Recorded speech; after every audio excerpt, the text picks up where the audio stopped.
Hello and welcome to the World Battery Metals and Mining News for the 8th of August, 2024. U.S. bans imports from 5 more Chinese companies over Uyghur forced labor.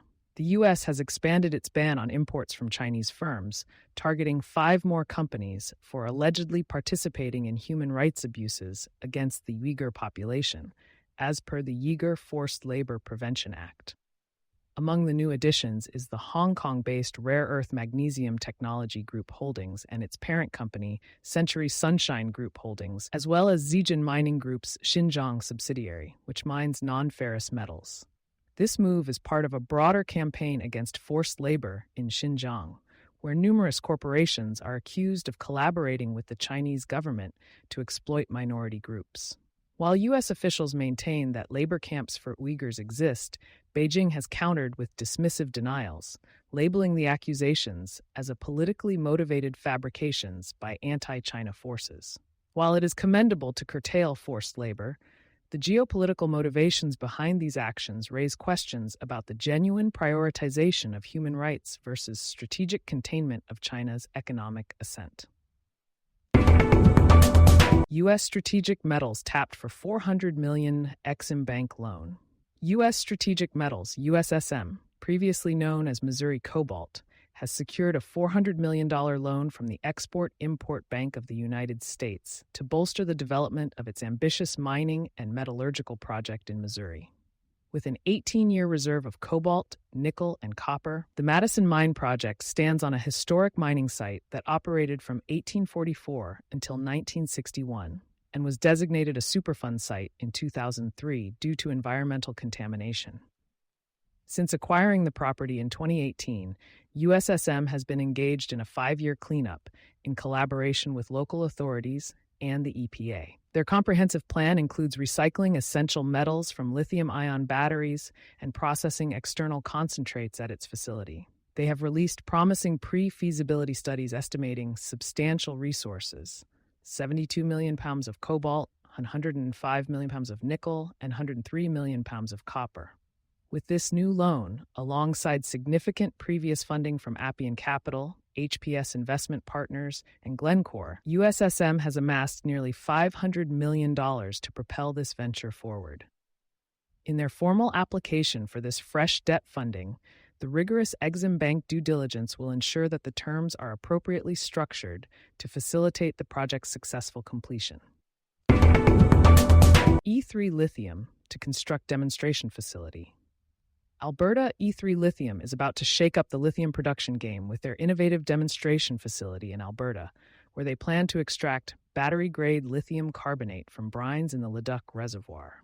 Instead of relegating brine to the status of waste, E3 is utilizing direct lithium extraction (DLE) technology to turn it into a gold mine, or rather, a lithium mine. This advanced method pulls brine straight into a processing plant, sidestepping the glacial pace of traditional evaporative ponds and achieving separation in mere hours. Their Clearwater project in Canada's oil country aims to churn out 20,000 tons of lithium hydroxide annually for 20 years, transforming the Alberta landscape from fossil fuels to futuristic battery materials. Naturally, E3's shares got a nice little boost, likely because investors see the electric future being built in their own backyard.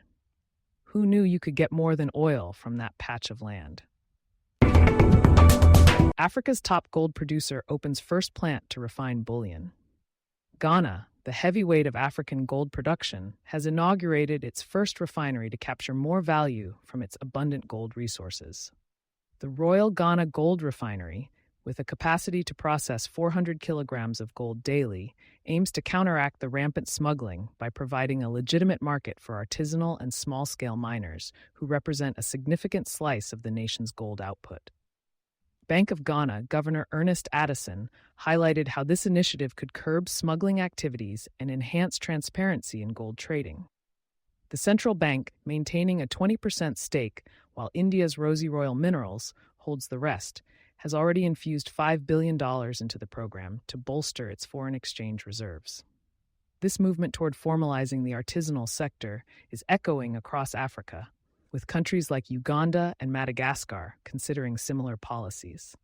Finance Minister Mohammed Amin Adam reflected on the missed opportunities from not adding value locally to natural resources. The government is now engaging with the London Bullion Market Association to certify its gold for international markets, potentially smoothing the trade process by meeting rigorous sourcing standards. This marks a crucial attempt to harness Ghana's global top 10 gold producer status more effectively. First power fed to Vulcan Energy lithium hydroxide plant. Vulcan Energy Resources has started commissioning its CLEOP lithium hydroxide optimization plant near Frankfurt, marking a significant move towards producing Europe's first battery-grade lithium hydroxide sourced entirely from the continent. The initial energization of the plant, a critical milestone for an electrolysis-based facility, sets the stage for converting lithium chloride to lithium hydroxide monohydrate. With a substantial market cap of $711.35 million, Vulcan aims to achieve full domestic production from raw materials to end product within Europe, pushing forward with plans for a commercial central lithium plant. The CLEOP facility will serve dual purposes as a process optimization and training hub to gear up the company's personnel and operational efficiencies. This venture is pivotal not just for Europe's energy independence, but also for bolstering its electric vehicle supply chain. CEO Chris Moreno highlights that soon Vulcan will begin transporting lithium chloride to CLEOP for product qualification, fast-tracking their path to commercial-scale production without unnecessary delays. Finally, some practical innovation in an industry too often bogged down by bureaucratic inertia.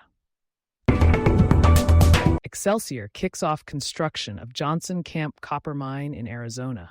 Excelsior Mining has commenced construction on the Johnson Camp mine in Arizona, with significant backing from Newton, Rio Tinto's technology arm. The project aims to resurrect a historic open-pit copper operation, leveraging Newton's proprietary heap leach technology. This collaboration sees Newton funding all of Stage 2 costs and providing a $5 million infrastructure payment to Excelsior. Johnson Camp, historically a heap leach site, features 2 open pits and a solvent extraction electrowinning plant capable of producing 25 million pounds of copper annually. Stage 2, kicking off this year and lasting 5 years, includes extensive engineering and construction milestones. If milestones are met, commercial copper production is expected to start by 2025. Newton has already ponied up $7.9 million with contract awards in place for a new leach pad construction. Upon successful completion, Newton and Excelsior will jointly own the operation, with shares in Excelsior rising as a result. This partnership embarks on a venture of advanced mining technology and revitalization, marking an interesting chapter for Arizona's mining scene. Gold Fields warns of profit plunge after production decline. Gold Fields is bracing for a significant 33% drop in its half-year profit, pegging the blame on reduced output from its South African and Australian mines, and a sluggish start at its new Chilean project, Salares Norte, thanks to adverse weather. Expected earnings per share are forecasted to drop to between 34 and 38 cents from 51 last year, while production falls to 918,000 ounces, down 20% from last year's 1.154 million ounces. This is naturally pushing their all-in sustaining costs up by 44% to a whopping $1,745 per ounce. The South Deep mine in South Africa and Gruyere and St. Ives mines in Australia encountered everything from tough ground conditions to excessive rains and a tactical mine plan. Despite this, the company boldly recalibrated its yearly gold output estimate to a slightly ambitious 2.2 to 2.3 million ounces, down from previous higher figures. Let's hope their August 23 financial release doesn't contain more meteorological excuses.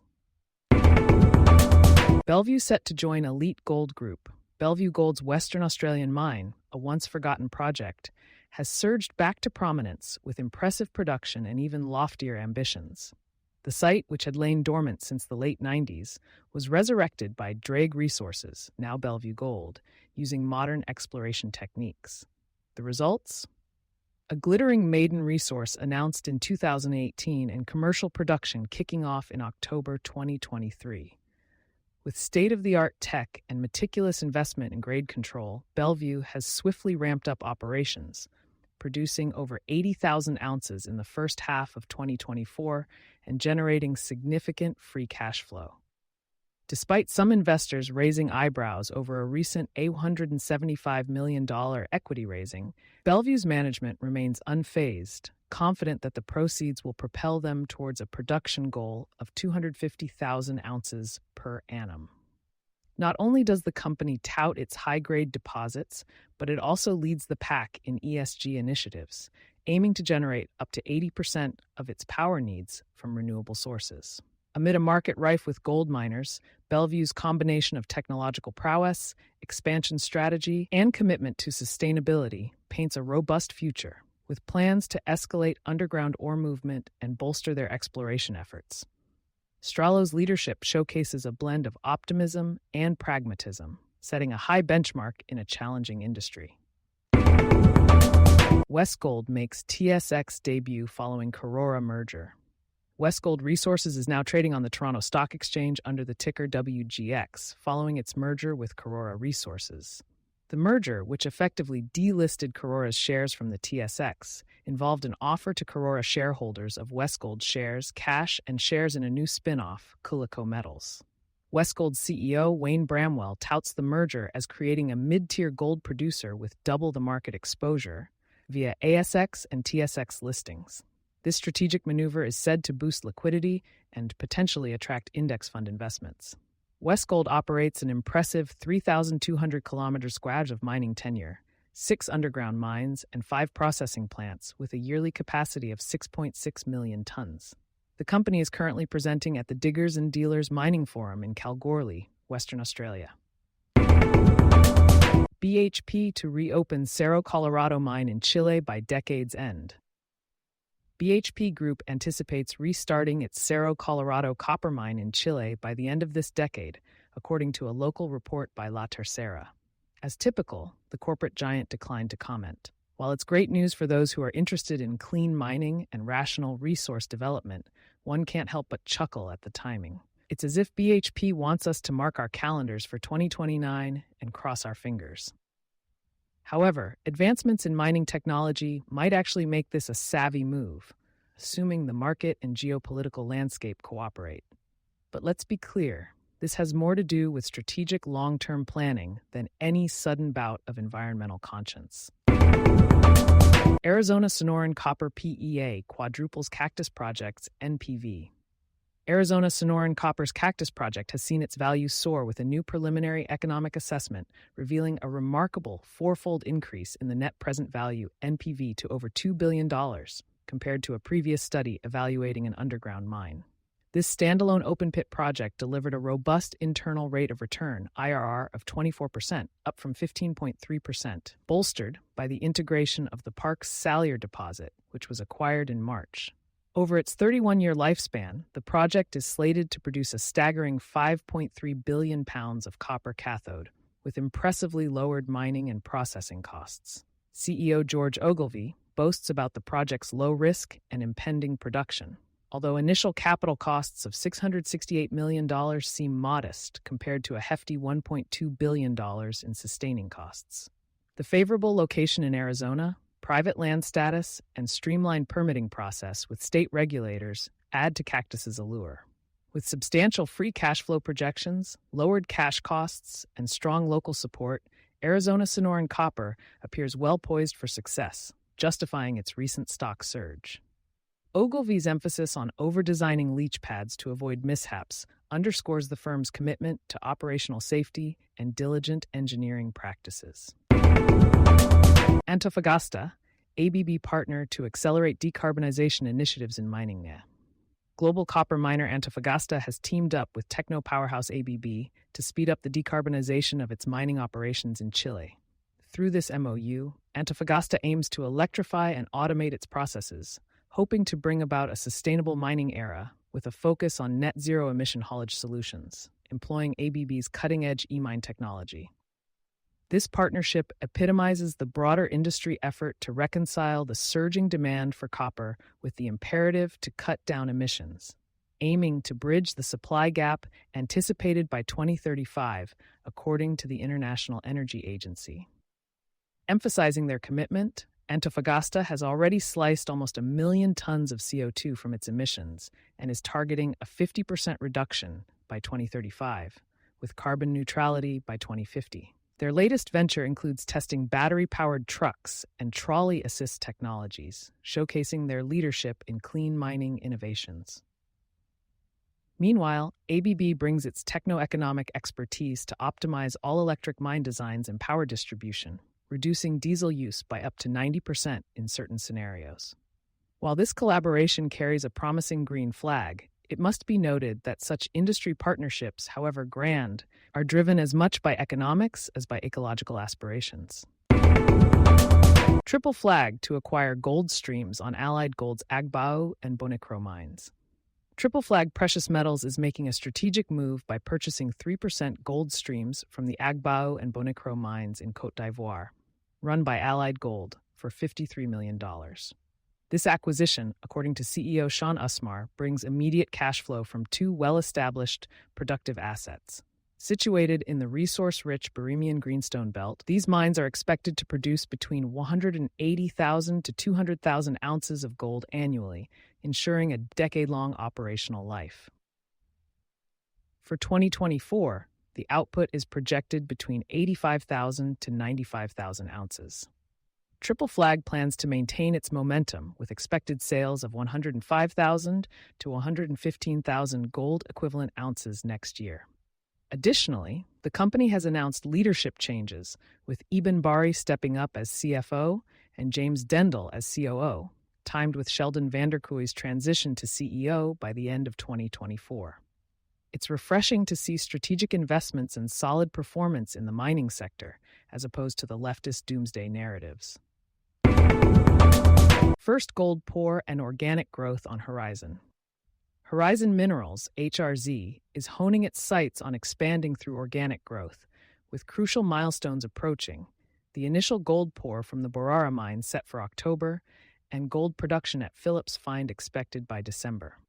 Speaking at the Diggers and Dealers Mining Forum, non-executive director John Price outlined Horizon's ambition to position itself as a standalone gold producer, targeting an annual output of 100,000 ounces.